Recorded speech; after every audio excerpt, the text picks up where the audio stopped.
السلام علیکم. دغه ویډیو کې به د یو داسې اپلیکیشن یعنی برنامې د استعمال طریقه ښودل کیږي چې موږ د هغې په وسیلې سره په خپل فیسبوک، مسنجر، واتساپ، ټویټر او داسې نورو برنامو کې ورڅخه د ژباړې په توګه کار اخلو. مطلب دا چې د نړۍ مختلفې ژبې خپلې مورنۍ ژبې ته په ظرف د څو ثانیو کې ژباړلی شو.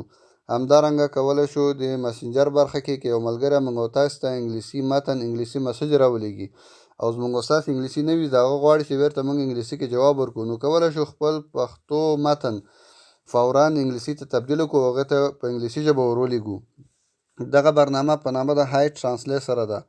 دلته زما د موبایل په شیشه باندې به تاسو ته ښکاري های ټرانسلیټ. دا په پلی سټور کې موجوده، تاسو کولی شئ له هغه ځای ځان ته راښکته کړئ. همدارنګه د دغه ویډیو په ډسکرپشن کې به د دغه اپلیکیشن لینک پروت وي، تاسو کولی شئ له هغه ځای ځان ته راښکته کړئ. خو دغه یو څو مرحلې لري چې موږ او تاسې یعنې دغه د دې د استعمال طریقه چې دا څنګه باید موږ ستاسې موبایل کار وکړي، دغه څو مرحلې به عملي کوو، نو کولی شو له دې څخه په خپل موبایل کې استفاده وکړو. نو راځو دغه خلاصوو.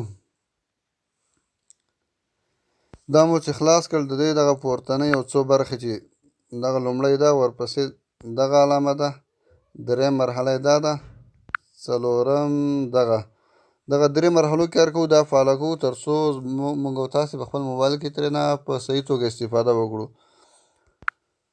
له دغه ځای به شروع کړو. دغه انګلیش چې ورته لیکلی ده، دلته انګلیسي انتخابوو. هره ژبه کې انتخابوئ، تاسې غواړئ چې دا یعنې خپلې ژبې ته واړوئ. موږ او تاسو انګلیسي سره اوس کار دی، انګلیسي انتخابوو. دلته پښتو ته یاره ما انتخاب کړې ده، کولی شئ تاسې فارسي ته یعنې انګلیسي فارسي ته وژباړئ، خو دغه پښتو صحیح ده. ورپسې دا پورتنۍ برخه چې سمپل ورته لیکلی ده، سمپل کې فقط موږ او تاسو ته یو متن ژباړي.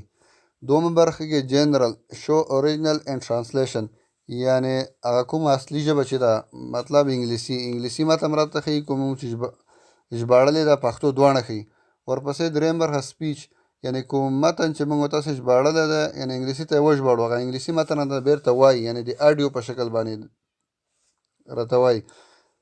ورپسې دغه علامه چې ده، داسې زه اوس اوکې کومه، دغه علامه ګوره فعاله شوه، د سرچ علامه ده، خو دا تر اوسه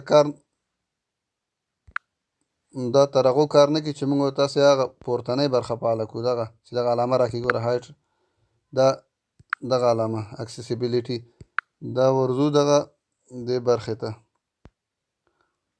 دغه که تاسې وینئ دا انسټال سروسز، دا اوکې کوو. دلته های ټرانسلیټ ګوره اپ ده، دا به آن کوو تر څو زموږ صحیح موبایل کې دا کار وکړي. دا اوس اپ ده، دغه علامه ورته هم فعاله کېږي. اوس راځو بیرته، دغه ټولې ګوره علامه فعاله شوله. اوس کولی شو موږ له دې نه فیسبوک، مسنجر، ټویټر، واتساپ هر ځای کې کار واخلو. نو دا خو موږ فعاله کړو. اوس راځو خپل فیسبوک ته، فیسبوک کې دا کار کوي، مسنجر کې کار کوي که نه. نو راځو فیسبوک خلاصوو. فیسبوک کې انګلیسي متن ګورو، دا لومړی پوسټ په انګلیسي شوی، دا علامه ګور راولم په دې باندې، دا پښتو ته ژباړي، دا ونې پښتو ته یې وژباړو. همدارنګه د دې پوسټ دا کومنټ کې وینئ، کومنټ یې خلاصوو. اوس دا انګلیسي پوسټ شوی د موږ تاسو انګلیسي نه ده زده کولی شو، پښتو کومنټ وکړو، هغه فورا انګلیسي تبدیلېږي. زه لیکم ورته ډېر ښه، دا اوس ما پښتو ولیکله، خو دا به په انګلیسي هغه ته ورځي. ګوره دغه علامه پرې راولم،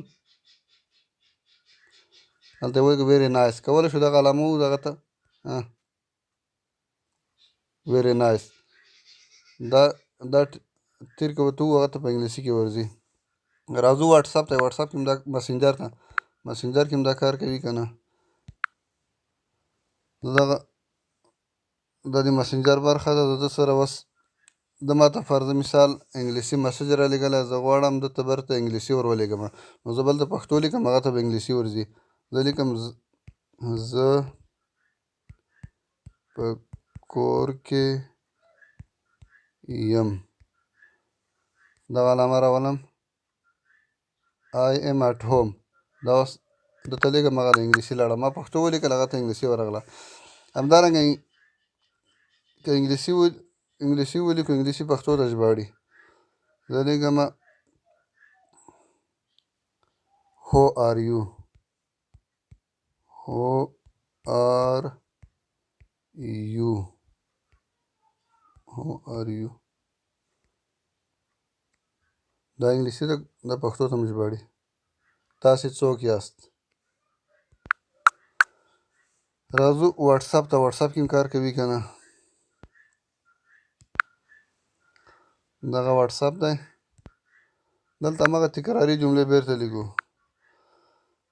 دلته راځو پښتو لیکو. ته یا بولګو ته د کوم ځای یې؟ سوالیه جمله ده. دا موږ پښتو ولیکله، دا اوس انګلیسي ته تبدیلوو. دغه علامه مې پرې راوست. ویر آر یو فرام، دغه بس هغه ته انګلیسي کې ورغله. کولی شو همدارنګه ټویټر کې هم له دې څخه استفاده وکړو. نو که ویډیو مو خوښه شوي مهرباني وکړئ زموږ چینل سره سبسکرایب کړئ. مننه.